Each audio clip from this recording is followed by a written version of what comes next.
வணக்கம். Red news குரல். மயிலாடுதுறை மாவட்டம் சீர்காழி தாலுகா நிம்மேலி ஊராட்சியில் ஊரக வளர்ச்சி மற்றும் ஊராட்சித்துறை அனைத்து கிராம அண்ணா மறுமலர்ச்சி திட்டம் 2024-25 மூலம் நிம்மேலி ஊராட்சி மன்ற வளாகத்தில் சுமார் ரூபாய் 12,70,000 மதிப்பில் பொது விநியோக கடை புதியதாக கட்டப்பட்டு மக்கள் பயன்பாட்டிற்கு ஆண்டு வரப்பட்டது. இந்த நிலையில் கடைக்கு முன்பு இருந்த ஊராட்சி மன்ற வளாக சுற்றுச்சுவரை இடித்து வாசல் திறக்கப்பட்ட நிலையில் அங்கு உடைந்த சிமெண்ட் காரை கற்கள் சீர் செய்யாமல் அப்படியே போட்டுவிட்டதால் கடைக்கு வரும் பொதுமக்கள் தடுமாறி கீழே விழும் அபாயம் ஏற்பட வாய்ப்புள்ளது. மேலும் வயதானவர்கள், மாற்றுத்திறனாளிகள் கடைக்கு வருவதற்கு சிரமம் அடைந்து வருகின்றனர்.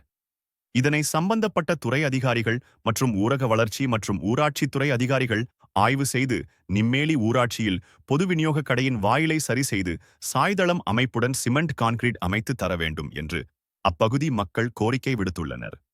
செய்தியாளர் ஜி. கே. ராஜீவ்.